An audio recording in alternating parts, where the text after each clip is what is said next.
threats. I mean, there are people who work with me who've been in danger, and I've had actual threats. 2019, that's when I testified before a Senate committee, and that same summer, I also did a private briefing for a bunch of AGs. Ken Paxton was there running that meeting.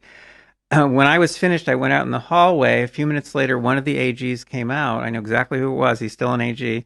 He came up to me and he said, "Dr. Epstein, I don't want to scare you." He said, "But based on what you're telling us, I predict that you're going to be killed in some sort of accident in the next few months." Wow. And then he walked away. Now, obviously, I'm here and I wasn't killed in some sort of accident in the next few months, but my wife was. What happened? It was a terrible, terrible car accident. She lost control over a little pickup truck, and she spun out on the freeway, and she got broadsided by a semi-tractor trailer. So sorry. I'm sorry to hear. But then her little pickup truck disappeared. It was never examined forensically, and it disappeared from the impound yard, and I was told it ended up somewhere in Mexico. Well, what makes you, is that what leads you to believe that you think there was foul play? Well, what I believe is I will never know what happened. I had my head to her chest. I heard her last breath. I heard her last heartbeat. And I will never really know what happened. But I do know this. Afterwards, when I was starting to recover, which I really haven't really fully recovered still, but afterwards, my daughter showed me how to use Misty's phone to get all kinds of stuff. It's an Android phone. And, one thing I found on there was her whole history of movement. Every single place she had been, it tracks, and it shows exactly what the addresses are and how many minutes she's at each place. Among other things, that tells me that if someone wanted to mess with her brakes or some electronics in her vehicle, they knew exactly where that vehicle was the night before. What year was the vehicle? I'm not sure. It was a Ford Ranger. I'm not sure of the year. I think probably it's probably earlier than this, but I'm pretty sure like a 2012 or like what is it, earlier model. These are fully capable of being remote controlled. So a lot of the modern power steering, I was surprised to learn this. This is I think like 10 years ago. You had these very renowned cybersecurity researchers who were able to remotely hack a car and control it.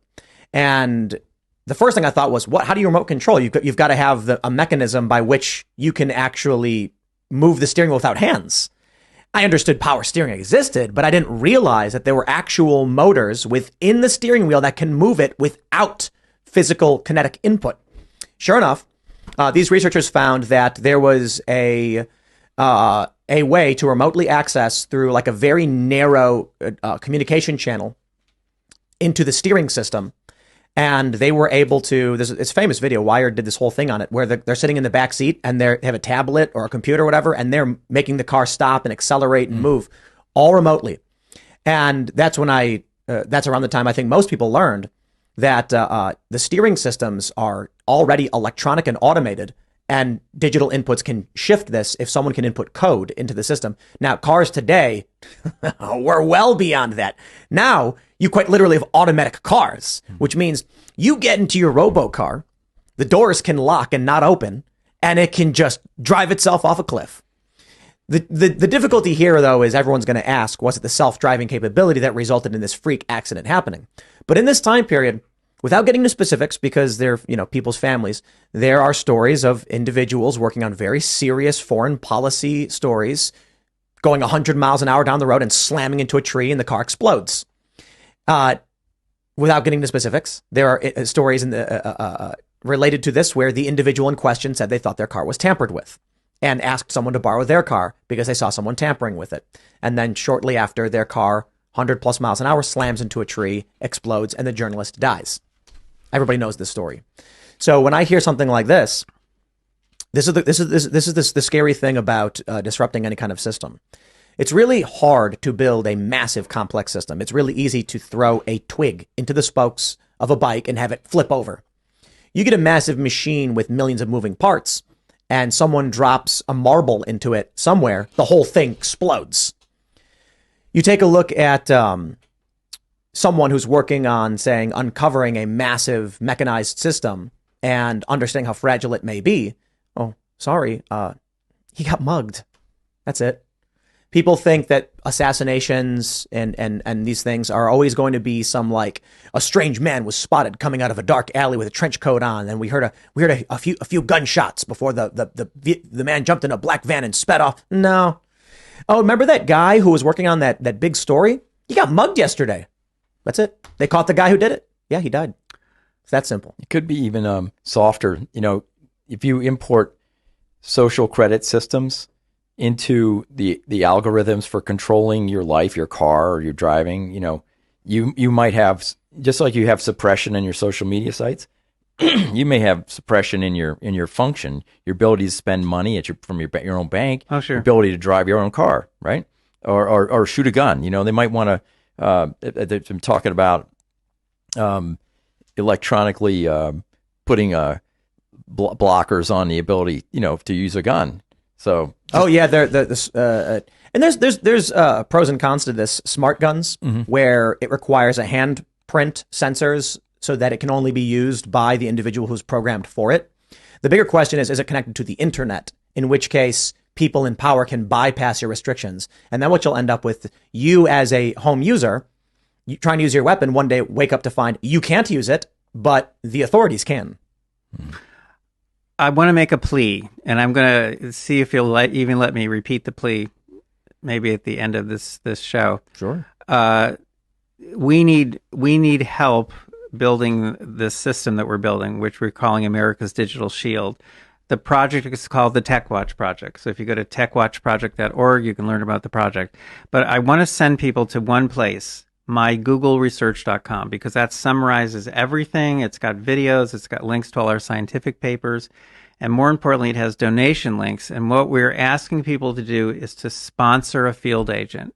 We only pay our field agents, and in my opinion, these are heroes. I mean, we have to approach 100 people before one person will say, yes, I'll do that. You can put special software on my computer so you can monitor the content. By the way, we don't violate anyone's privacy when we do this, because their data are being transmitted to us 24 hours a day without any identifying information. Same with the data coming from their kids' devices. So we're doing the opposite of what Google does. We're only looking at aggregate data, not individual data. The point is, we only pay them $25 a month. Just like the Nielsen families, which are used to make the Nielsen ratings, they get paid very, very little money. They're doing this as a kind of public service. Our field agents, and we now have more than 12,000 in all 50 states, politically balanced, all registered voters, we only pay them $25 a month. But if you take 12,000 times 25, do the nut. What does that come out to? Anyone?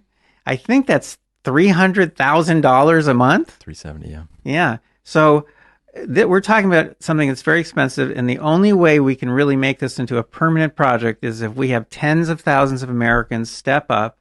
We've had in the last 2 weeks, we've had about 150 people, which is great because we haven't really been publicizing this, step up and sponsor a field agent. So if you go to mygoogleresearch.com, okay, there are donation links you can put, and it's all tax deductible, completely tax deductible, because we're a 501c3, and you click and then put in 25 and put in monthly. And as I say, we've had 150